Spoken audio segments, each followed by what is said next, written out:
देश का संविधान देता है, भारत का संविधान देता है, और इस हक को लेने के लिए, छीनने के लिए हम लोगों को कोई नहीं रोक सकता। चाहे आप एक और कॉन्स्पिरेसी केस करें या 10 और कॉन्स्पिरेसी केस करें, एक ना एक दिन ये छल कपट टूटना ही टूटना है, बट उस टाइम तक हमें एहतजाज अपना जारी रखना है।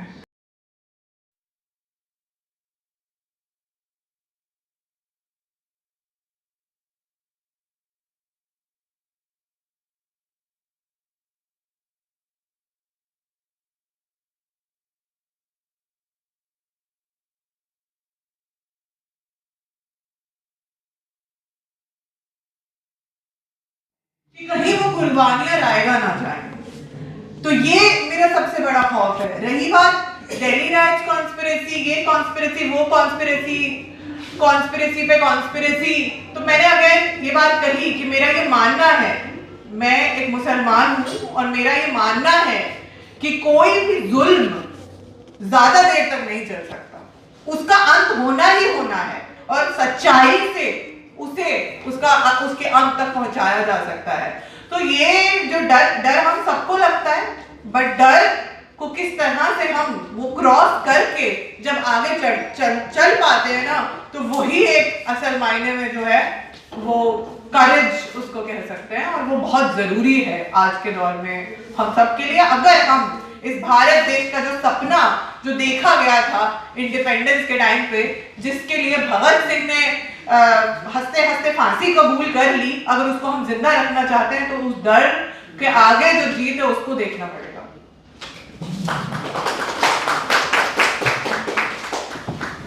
जो भी हमारे साथी जेल में हैं उनकी मदद करना, उनकी लीगल एडवोकेसी और उनके लिए पॉलिटिकल कैंपेन तैयार करना। जितने भी लोग जेलों में हैं, जिन्होंने लोगों के हक अधिकारों की लड़ाई लड़ी है, सबके लिए पॉलिटिकल कैंपेन करना हमारा हक है, और जब तक हम बाहर हैं तब तक हम ये करेंगे। और किसी साथी का कोई सवाल? ये एक और सवाल मेरा, डिस्पाइट दैट लोग उठ के खड़े नहीं होते हैं, बहुत कम, वेरी फ्यू। फिंगर टिप पर आप उनको ये कर सकते हैं, काउंट कर सकते हैं, क्यों ऐसा होता है?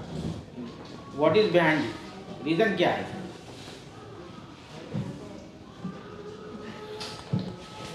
देखिए, इसके पीछे एक रीजन तो ये है कि जो लोगों को जागृत कर सकते हैं वो शायद अभी उतनी ताकत में नहीं, उतनी संख्या में नहीं जितने होने चाहिए। दूसरा है कि अभी देखिए, अगर लोग जागृत होते, कॉमन कॉज के लिए आ रहे होते, तो हम यहाँ मैट मीटिंग नहीं कर रहे थे, चीज़ें बदली हुई होती। क्योंकि चीज़ें बदली हुई नहीं, लोगों जो है ना पैदाइशी सीखे हुए नहीं होते हैं, अपने अनुभव से सीखते हैं, और बहुत कुछ चीज़ें जो उनको बचपन से सिखाई जाती हैं वहीं से अटके रहते हैं, उन्हीं में उलझे रहते हैं। तो ये तो समाज के लिए कुछ करना चाहिए, समाज में आगे बढ़ना चाहिए, तो हमें बचपन से इस तरह की वैल्यूज नहीं मिलती है। वैल्यूज तो हमें नहीं मिलती है कि आप बड़े होकर आप एक फलाना डॉक्टर बनोगे, इंजीनियर बनोगे, ये करोगे, वो करोगे, तो सेल्फिश वैल्यूज ही मिलती है, उनको चेंज करने में टाइम तो लगता है। तो जब, और दूसरी बात जैसे मैंने भी कहा था और साथियों ने बोला कि अगर हम कॉमन कॉजेज ढूंढेंगे, different sections of people have different demands, different problems, उन प्रॉब्लम्स को उन सेक्शन के लोगों को ऑर्गेनाइज करके अगर वो आगे बढ़ेंगे, जैसे एग्जांपल दिया था फार्मर स्ट्रगल का, तो कॉमन कॉज में लोग आए ना, जब लोगों ने कोशिश की, लोग आए और उन्हें ऐसा एक हिस्टोरिकल स्ट्रगल किया। सीए के जो खिलाफ स्ट्रगल था, जो जगह जगह शाहीन बाग बने, ये हिस्टोरिकल चीज़ के कहाँ देखा था आपने अपनी जिंदगी? मैंने तो मेरे 60 साल से ज़्यादा उम्र हो गई, मैंने तो नहीं देखा था इस तरह का कोई स्ट्रगल इस तरह से होते हुए। तो लोग आते हैं अगर कोशिश की जाती है, ऐसा नहीं कि नहीं आते, और अभी भी आएंगे। ऐसा ये बहुत कोई डिप्रेसिव सिचुएशन नहीं है, क्योंकि अगर आप कुछ आवाज़ उठाएंगे, आंदोलन करेंगे, तो दमन तो होगा ही। जिसके खिलाफ आप आंदोलन करेंगे वो ऐसे चुटकी बजा के थोड़ी चीज़ें छोड़ देगा आपके लिए, तो दमन तो होगा ही, लेकिन लोग जेल में भी जाएंगे, लोग मरेंगे भी।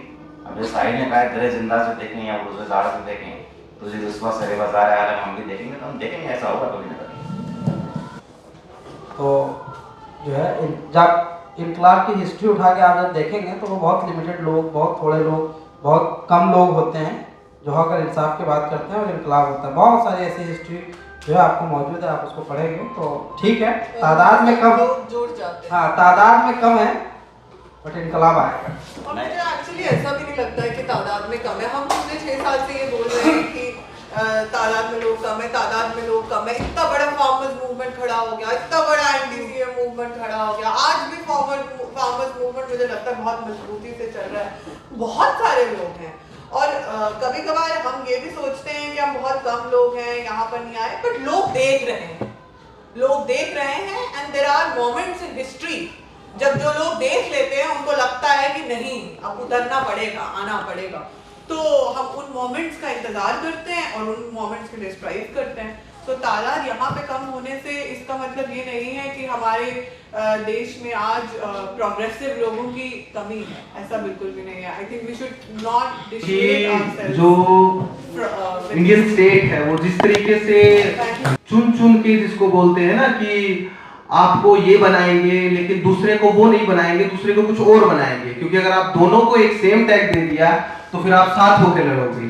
तो सपूरा ने जो बताया कि कुछ को अर्बन नक्सल बनाया जाता है खास कैटेगरी के लोगों को, कुछ को माओइस्ट ही बना दिया जाता है, कुछ को फिर आपको टेररिस्ट बनाया जाएगा, कुछ को हो सकता है अभी कुछ नई टर्म और आनी बाकी है क्योंकि ये तो चल रहा है और पता नहीं कितनी और किस तरीके से जो ये लैंड जिहादी या पता नहीं, ये भी कुछ दिनों में हो सकता है कि एक नई टर्म आएगी जो हमारे कानून का हिस्सा होगी कि ये इस कैटेगरी के लोग हैं जो जमीन कब्जा रहे हैं, ये धार्मिक तरीका है जमीन कब्जाने का, तो ये भी चीज आएगी।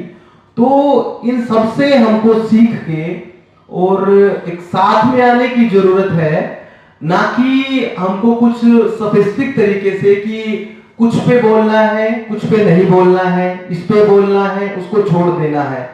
स्टेट भी यही चाहता है क्योंकि ये लोग तो खुद बटे हुए, वो जानता है, तभी वो चुन के मार रहा है। एनआईए को एक जगह भेजता है, दूसरी जगह स्पेशल ब्रांच को भेजता है, तीसरी जगह किसी और एजेंसी को भेजता है। उसको जानता है वो तभी एक तरीके से काम नहीं कर रहा है, अलग अलग तरीके से वो कर रहा है। उनको पता है कि वो एक पे बोलेंगे दूसरे पे नहीं बोलेंगे। इसका सबसे मतलब एक अच्छा एग्जाम्पल जो मैंने देखा है 2 साल के अंदर, मैं अगर इस बात पर मुझे लगता मैं सही होऊंगा, पीएफआई का जो केस है, 5 से 6 संगठनों को बैन किया। कौन से हथियार मिले थे उनके पास से? एक सबूत नहीं है, एक सबूत नहीं है उनके पास में। अब तक ट्रायल शुरू नहीं है, चार्जशीट जमा नहीं है, चार्ज फ्रेम नहीं है, कुछ नहीं है। 5 से 6 संगठनों को बैन कर दिया। इनसे 4 डेमोक्रेटिक राइट ऑर्गेनाइजेशन है। कौन से बंदूक लेके बैठे थे भाई वो? ऐसा कुछ भी नहीं था, लेकिन उस पर शांति है। ये हम लोगों की भी कमी है कि उस पर शांति, वो लोग जानते हैं कि उस पर शांति है उस चीज की, इसीलिए वो लोग उस पर, अगर आप 2 साल में देखेंगे बैन करने के बाद में, अगर एनआईए ने सबसे ज्यादा रेड्स जो अरेस्ट किए हैं या तो माओइस्ट के नाम पे किए हैं या फिर दूसरा पीएफआई के नाम पर पता नहीं कितने केस और भी रजिस्टर्ड हुए हैं, और उसके साथ में जो ये रोज मुजाहिदीन और ये जो चल रहा है, अगर आप ध्यान से देखेंगे तो आप पाएंगे कुछ नहीं है ऐसा।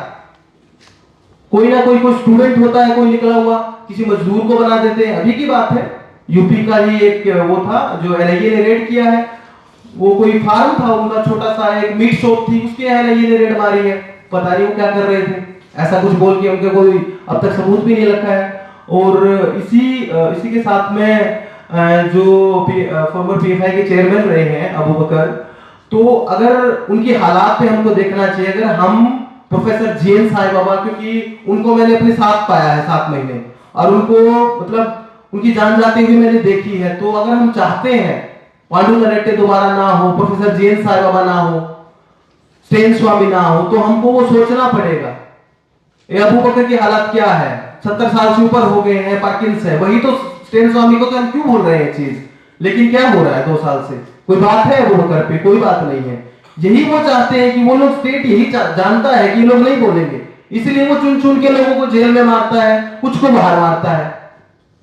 एएस इस्माइल जी है, स्ट्रोक हुआ है उनको, वो भी पीएफआई से है, 2 साल से जेल में है, कोई अब तक कोई चार्ज नहीं, कुछ नहीं हुआ, कोई ट्रायल नहीं, कुछ नहीं हुआ, ना कोई बेल एप्लीकेशन की सुनवाई हो रही है।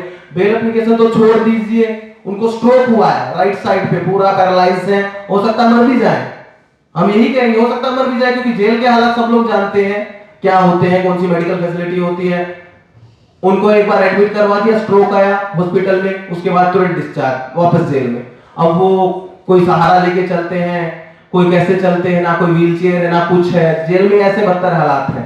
तो हमको वो चीज देखने की जरूरत है कि हम चीजों को देख के अनदेखा ना करें। अगर हम बार बार यही करेंगे तो स्टेट भी यही चाहता है और हम फेल होंगे इस चीज में और वो जीत जाएंगे।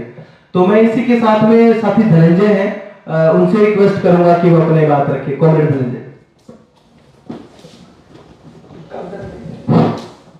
कि रीड्स पढ़े, और ये रीड्स कह लीजिए कि लगातार कई बार ऐसा है कि मन नहीं भरता है इस निजाम का कि बार बार एक्टिविस्टों पर, ह्यूमन राइट एक्टिविस्टों पर ये कर रहा है।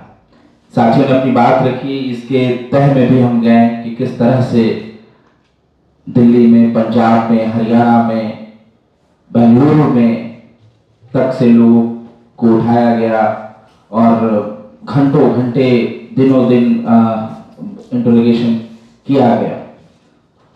तो इस सत्ता के पास देखिए कि दो ही चीज है कि आप ऑपोजिशन को, जो भी आपके खिलाफ बोल रहा है, जो भी आपके पक्ष में नहीं है, उसको दबा देना है। हम वही देखते हैं कि अगर हम पार्लियामेंट की तरफ घूम के नजर डालते हैं तो देखते हैं कि जितने ऑपोजिशन के नेता हैं या फिर जितने ऑपोजिशन के मंत्री हैं, उन पर पीएमएलए डालकर, जैसे दिल्ली में हमने देखा या अलग अलग राज्यों में देखा, हेमंत सोरेन के साथ देखा, उसके साथ साथ कि उनको जेलों में डाल देना और सालों साल, महीनों महीनों जेलों में रखना, कि जो जिनको जनता ने चुन कर लाया। और दूसरी तरफ जो किसान, जो मजदूर, जो छात्र, जो डिसेंट की आवाज रखते हैं, जो रख रहे थे, उनको टारगेट कर कर जेलों में डाल देना, उन पर एनआईए का रेड करना, उन पर यूएपीए, हमारे साथी हैं यहाँ पर, आसिफ हैं, सफूरा हैं, मेरे अपने कैंपस से दो साथी हैं, सरजील इमाम, उमर खालिद, ये दो साथियों को हमारे अपने कैंपस के हैं, मेरे जेएनयू के हैं, हमारे जेएनयू के हैं, और उनको जेलों में बंद करके रखा गया है। जुल्म इतना है कि वो बोलते हैं, उस सीए के दौरान इस देश के संविधान को बचाने के लिए कह रहे थे, और हर ऐसे लोगों पर हमला पुरजोर ये कर रहे हैं। हम देखते हैं कि प्रोटेस्ट हम पहले भी कर रहे थे, एनआईए कोई नई बात नहीं है, ये 2009-2008 के वक्त में आई, लेकिन सरकार का हथियार आप देखिए कि आज के वक्त में ज्यादा बन गई है। उसी तरह यूएपीए भी सरकार का हथियार, मौजूदा सरकार का, मौजूदा निजाम का हथियार, ये बहुत ही तेजधार इन्होंने बना लिया है, और यही हो रहा है। उसी तरह पीएमएलए भी है कि उसके तहत मिनिस्टर्स को, जो भी अपोजिशन के लोग हैं, उनको गिरफ्तार करना, उनको जेलों में डालना हम देख रहे हैं इसके तहत। तो जो महत्वपूर्ण बात है कि जैसे साथियों ने बताया कि एकताबद्ध होने की जरूरत, कि आपको बहुत अलग अलग ढंग से, कि अगर आप किसान हैं, 3 साल से आप आंदोलन कर रहे हैं, लड़ रहे हैं, सरकार को चुप रही है, तो आपको एक टारगेट कर दिया जाता है, एक नाम दे दिया जा रहा है कि आप खालिस्तानी हैं। अगर आप छात्र हैं, जेएनयू में पढ़ते हैं, जामिया में पढ़ते हैं, अलीगढ़ मुस्लिम यूनिवर्सिटी में पढ़ते हैं, तो आपको कह दिया जाता है कि नक्सल है, अर्बन नक्सल है। मुसलमान हैं तो आतंकवादी, आपको बहुत पहले से, इस सरकार ने, बहुत पिछली सरकार भी आपको इसी तरह से टारगेट कर रही थी। और आदिवासी, अगर आप लड़ रहे हैं कि अडानी आपकी जमीन को पूरी तरह से खोद दिया है और आपको रहने की कोई जगह नहीं बचाई है, और आप उसके खिलाफ लड़ रहे हैं, संघर्ष कर रहे हैं, तो आपको सीधे सीधे नक्सलाइट कह दिया जा रहा है, और उसी आधार पर आपका एनकाउंटर भी कर दिया जाता है।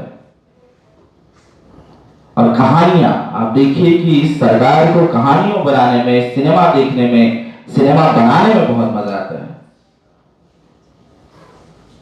ये कॉन्स्पिरेसी केस है, इसमें कोई ठोस सबूत, कोई कुछ नहीं देखना है, कोई ठोस सबूत से आप ईगो पे ले लेते हैं और आप उस पर हमला करते हैं।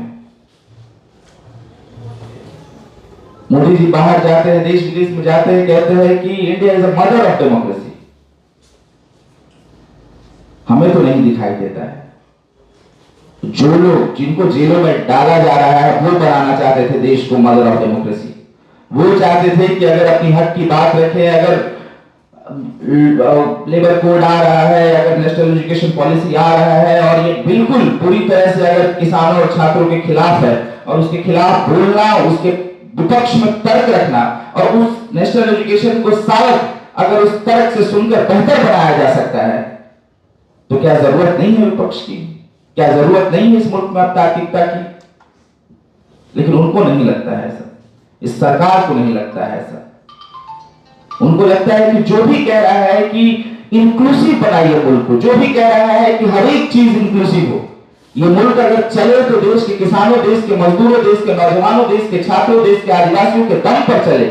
महिलाएं कैसे ज्यादा से ज्यादा आगे आ सकती हैं इस नाम पर चले।